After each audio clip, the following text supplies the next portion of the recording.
Mirá vos, está en línea Vito Quiles, el enfant terrible del periodismo español.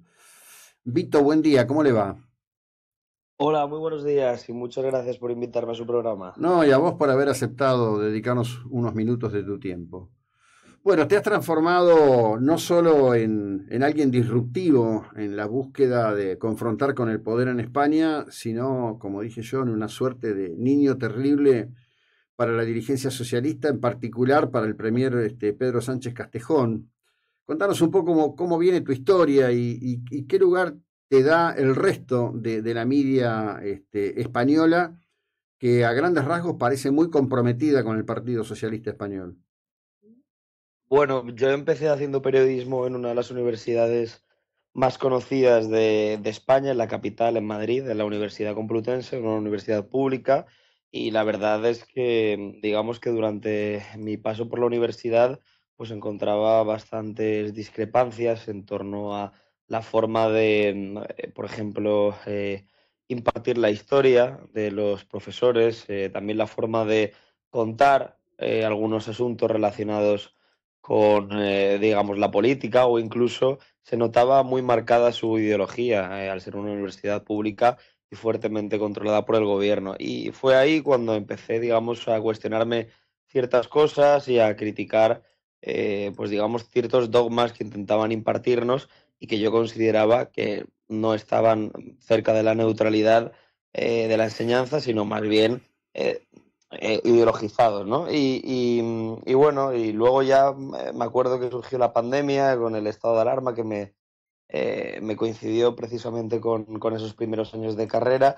y desde entonces la verdad es que también la sociedad española, como muchas sociedades en otros países, se politizó bastante, la gente empezaba a hacerse, bueno, a cuestionarse ciertos asuntos que antes no se cuestionaban, como por qué tenemos que estar encerrados, como por qué se estaba perpetrando una gestión desde el gobierno de España que, bueno, la verdad es que se caracterizaba por presentar muchas irregularidades.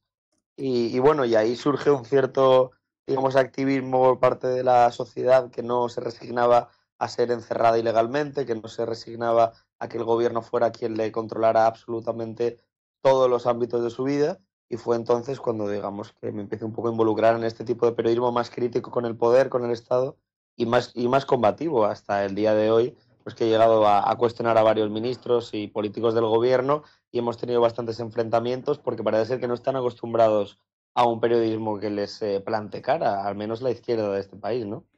Bueno, en líneas generales, el fenómeno, digamos, de la sinergia entre gobiernos y medios no es precisamente un fenómeno nuevo. Lo que es nuevo a partir de las nuevas tecnologías, vaya esta redundancia, es que aparezcan actores inusuales en el escenario, ¿no? En definitiva, en el anterior esquema, antes de las redes, quizás una saga como la tuya o la del grupo que vos integrás hubiera sido prácticamente imposible. Sí, no, efectivamente. Con las redes sociales la verdad es que ha cambiado el panorama. Podríamos decir que las redes sociales y sobre todo la digitalización, ¿no?, de los medios de comunicación han conseguido que, digamos, muchas personas que no estaban a lo mejor bien consideradas por el Estado, por los grandes poderes, de repente hayan podido tener una gran influencia en la opinión pública sin necesidad de recibir amplias subvenciones millonarias del gobierno, sin necesidad de contar con apoyo institucional y sin necesidad de que la administración pública en fin, le dé financiación o le dé apoyo económico. Muchas personas, ¿no?, relacionadas con la comunicación han podido tener impacto incluso a veces superior al de los medios tradicionales, trabajando bien dentro de esta esfera, ¿no? Así que bueno, sí, la verdad es que estoy totalmente de acuerdo y yo creo que la digitalización de los medios de comunicación y sobre todo el uso de las redes sociales para llegar a la gente son el futuro. Claro. Bueno, hoy se conoció que el grupo al que perteneces ha adquirido un porcentaje de la derecha diario y que van a expandir su actividad en la República Argentina y probablemente buscando tener una incidencia continental. ¿Qué es lo que, no en tu caso particular, que vos seguís trabajando en España, pero qué es lo que atrae al grupo de tener, digamos, incidencia comunicacional en la Argentina? Bueno, pues yo creo que uno de los grandes motivos de haber logrado ese acuerdo es la incidencia, ¿no? Y sobre todo la importancia que ha tomado Javier Milei en el resto de naciones del mundo y no solo en la Argentina. Hemos visto cómo el presidente argentino ha venido ya en un par de ocasiones a España en el último año, cómo cada vez se habla más del presidente de Argentina en los medios de comunicación mundiales y cómo sobre todo todos aquellos que nos relacionamos o que digamos nos sentimos de alguna forma representados con las ideas de la libertad, tanto medios de comunicación como activistas políticos, como ciudadanos normales, ¿no? Que simplemente se ven atraídos e incluso se les ilusionan las ideas que promulga Javier Milei, pues digamos que tienen un contacto mayor con la sociedad argentina y con lo que pasa en Argentina. Y yo la verdad es que tengo que confesarlo que desde que surgió la polémica respecto a Argentina con el ministro de Transportes involucrado al gobierno Ujú. español y con Javier Milei, no me había acercado tanto a la política argentina como ahora. Y eso ha pasado en muchas personas en España, ha pasado en muchos medios de comunicación españoles que han dejado de publicar noticias sobre el gobierno español unos días y se centraron en publicar todo lo que hacía Javier Milei, si daba un discurso en el foro de Davos, si tuiteaba o compartía un post de las redes sociales crítico con España, si decía algo sobre Sánchez. Y creo que eso también ha acercado, pues como decía, a todos aquellos que tienen ideas similares a las que promueve Javier Milei, pero que en España todavía no se han consolidado, acercarse un poco más, ¿no? Al Ujú. presidente, al entorno del presidente y sobre todo a la nación, ¿no? Que ahora gobierna el presidente. Entonces creo que bueno, que la dirección del grupo mediático al que pertenezco, pues vio una oportunidad en Argentina, ya que aquí estamos fuertemente perseguidos por todos los poderes públicos, por el gobierno, por las administraciones, incluso también por el presidente, ¿no? Que Ujú. ahora ha anunciado que una ley que pretende, digamos, limitar la publicidad institucional y limitar, por decirlo de alguna manera, las ayudas a aquellos medios que publiquen bulos que serán determinados por el propio presidente del gobierno. Es decir, aquí en España parece ser que es el propio gobierno socialista el que va a determinar qué es verdad o qué es mentira. Y ya se pueden imaginar ustedes en qué se basa eso y de qué va eso. Pues de que todos los medios que publiquen información sobre la mujer de Pedro Sánchez que esté involucrada en un proceso Ujú. judicial por presunta corrupción, pues ahora mismo evidentemente son catalogados como desinformadores o difusores de bulos.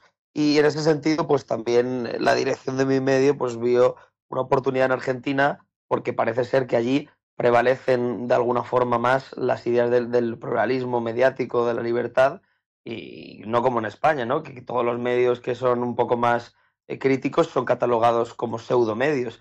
Y a Javier Milei pues aún no lo hemos visto utilizar ese tipo de fórmulas y entonces pues nos vimos más representados, ¿no? Mm. Bueno, acá Milei y el grupo que le rodea tienen su propia batalla con los medios también, a veces con decisiones no muy afortunadas, pero yo lo considero, hay una expresión muy nuestra, muy argentina, que es sonceras criollas, ¿no? Son sonceras criollas, no tiene así la magnitud que se le pretende dar. Te cierro con esto. ¿Qué crees que va a pasar con la causa que lleva adelante el juez Peinado en relación a Begoña Gómez?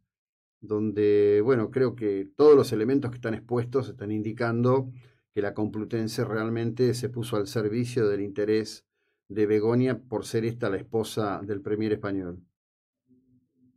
Bueno, yo he publicado bastantes informaciones Sí. sobre esta causa porque además estamos en permanente contacto con el entorno del juez Peinado y eso es algo de lo que no pueden presumir muchos medios de comunicación en este Mm. país.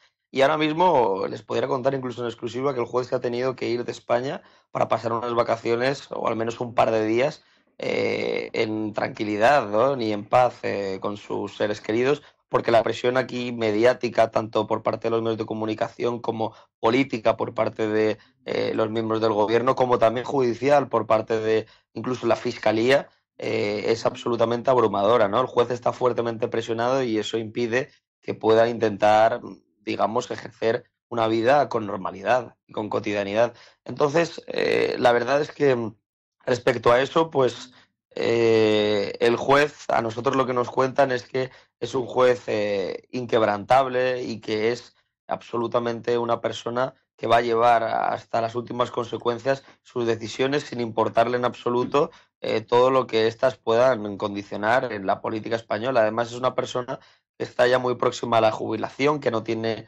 absolutamente nada que temer y que está dispuesto a, evidentemente, continuar con ese procedimiento judicial. Además, el caso de Begoña Gómez es un caso bastante particular porque yo creo que nunca en la historia de los gobiernos democráticos de España habíamos visto a una mujer de un presidente del gobierno constantemente en el centro de la diana, precisamente por sus actividades empresariales, ¿no?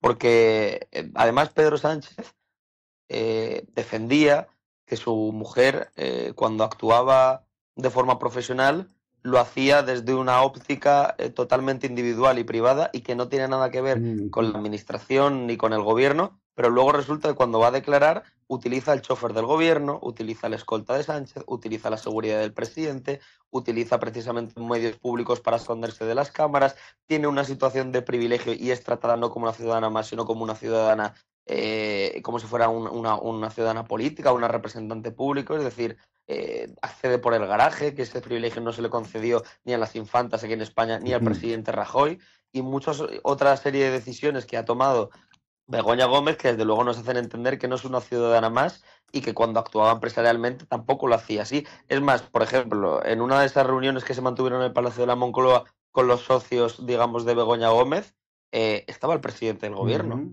¿Qué hacía el presidente del gobierno presente en esas reuniones si eran reuniones privadas de su mujer? Y luego también conocimos el otro día que Carlos Barrabés, el empresario con el que Begoña Gómez acordó la financiación de su cátedra, la Complutense, se reunió a solas con el presidente del gobierno y se reunió a solas antes de que Begoña Gómez recibiera este dinero o esa financiación de su cátedra, que por cierto la Universidad Complutense le regaló una cátedra sin haber tenido una licenciatura, algo que es totalmente inviable. Y también el rector de la Universidad Complutense se reunió en la Moncloa con Begoña Gómez.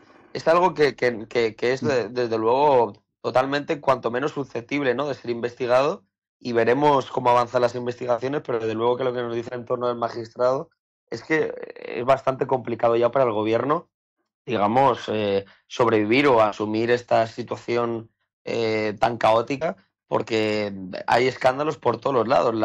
Los líos de la universidad generan también líos en los encuentros que mantuvo el presidente en Moncloa. De los encuentros del presidente en Moncloa salen también subvenciones, de las subvenciones también salen relaciones con la anterior trama de las mascarillas y de los contratos fake y las comisiones irregulares, en fin, muchas cosas que desde luego que digamos aquí nos tienen constantemente conectados a la actualidad y a lo que pueda pasar. Bien, Vito, gracias, ¿eh? Un abrazo a la distancia, mucha suerte, muy Muchas amable. gracias a ustedes. Un Bueno, abrazo. Vito Quiles, el periodista estrella en este momento en España.